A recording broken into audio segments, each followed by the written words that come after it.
I got this weird message from my mum about 3 days ago.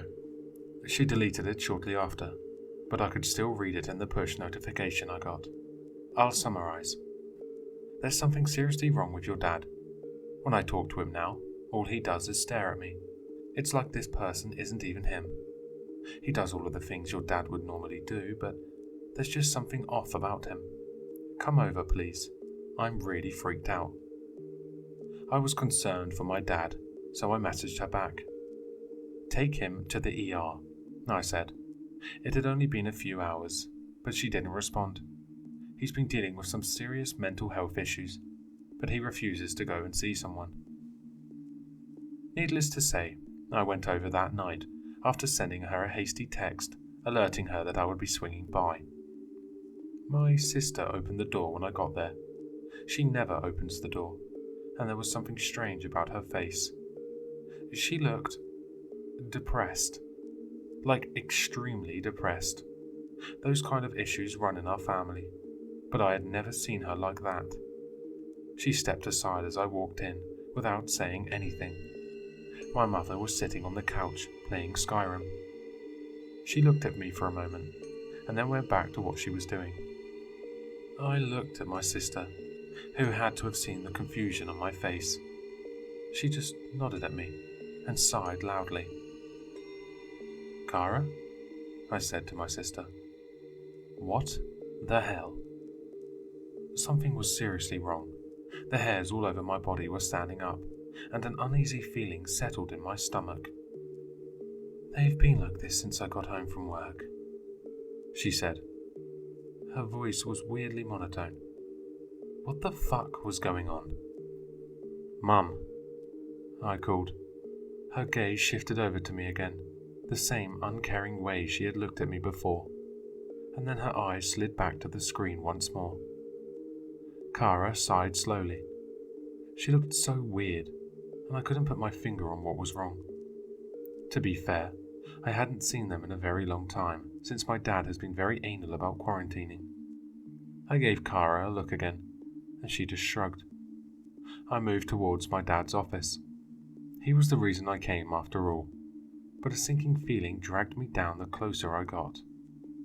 I just knew that what I would see in there wouldn't be right.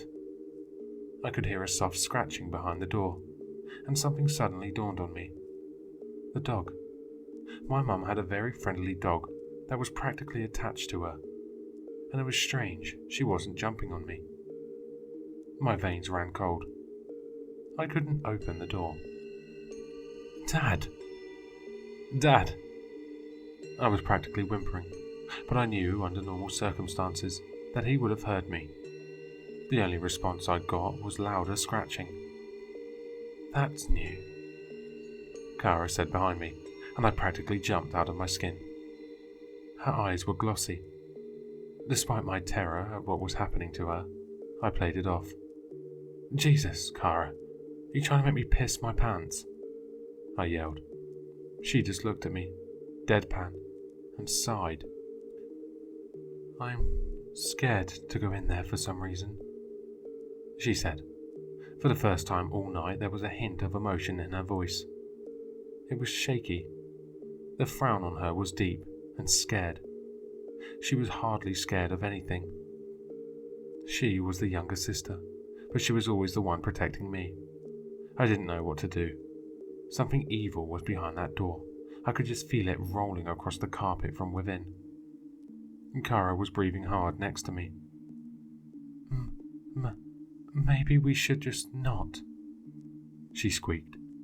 I looked at her again and saw genuine fear. I didn't know what was happening to her, but I knew that it was my turn to be the big sister for once. I put one hand on her shoulder. Go pack some stuff and wait in the car. You're coming home with me. She looked relieved at the words, and then she hugged me. She felt stiff and cold. I shivered. As she walked off to her room, I looked at my dad's office door once again. The scratching quieted again. He had been working from home, barely saw the family, and they were planning on moving.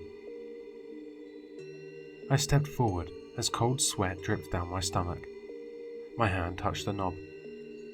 "Dad!" I called once more. Nothing. The noise Kara was making behind me gave me a modicum of courage. Anything was better than the silence coming from within. I turned the knob and pushed. Something was in the way. I frowned. "Dad, are you okay in there?" Then, a disgusting smell hit me in every sense. I gagged slightly and groaned. What the hell was that? I had to get in there. A low whine came from within, and my blood ran cold. I pushed myself in the tight opening afforded to me. It was dark within, save a small desk lamp illuminating my dad's desk. "Are you all right?" I asked again. I could see his dark silhouette in front of the lamplight, but he wasn't moving. I stared. Was he breathing? Then I reached over and flicked on the light. I screamed. In every corner of the room was what looked like bile. Piles of trash and feces lined the floor. My dad, he was sitting in his office chair, sunken. His breath came so slow it barely registered, and his face resembled a skull. The sweat came faster now. The smell. God, the smell. I gagged. His eyes shifted just as my mother's had, and landed on me. He didn't speak. I stepped backward and covered my mouth. "Dad!" I choked out. "I'm gonna call someone." He blinked slowly. I couldn't process what I was seeing. How had he gotten this depressed? Why hadn't my mum called someone? Then something touched my bare leg. All the hairs on my skin stood, and I squealed. I looked down to see my mum's dog. Nothing but skin and bone. She could barely move or breathe. Audibly, I whispered, "What the fuck?" Her name was Spacey, my mum's choice since the dog was kind of an airhead. She whimpered at me. What the fuck was I supposed to do? She was covered in filth. I was scared to even move her. I also knew that if I gave her water or food, she would surely die. She crawled towards me, slightly, and made a small barking noise. She could barely lift her head. After I called 911, I re-entered the room with a bottle of water and a blanket. It was too late for Spacey, though. It seems what small effort she'd put into getting my attention was the last she had. I wrapped her in the blanket after giving my dad a few splashes of water and took her into the backyard.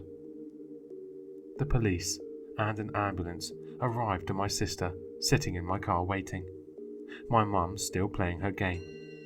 My dad, dead. And me digging a hole for the dog in the backyard. I was sobbing inconsolably. Before questioning me, the officer had a kind enough heart to help me put Spacey to rest. I don't know how to live anymore. My sister is here with me now, and she's not doing so well. It takes everything for me to get her to eat, or take a shower. She barely gets out of bed. My mum is in a hospital. I haven't seen her in a week, but I am grateful she's alive. As for me, well, I can feel something creeping into me, like a sickness I can't heal. My sister won't get out of bed, but I haven't been calling out of work.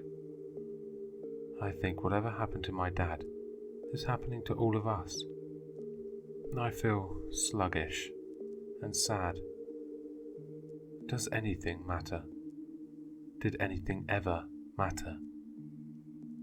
I don't have the energy to move. I don't have any will at all. Make sure you check on your loved ones often.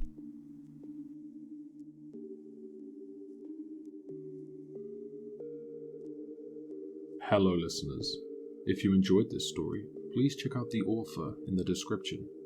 For more content, leave a like, comment, and subscribe for more sinister readings.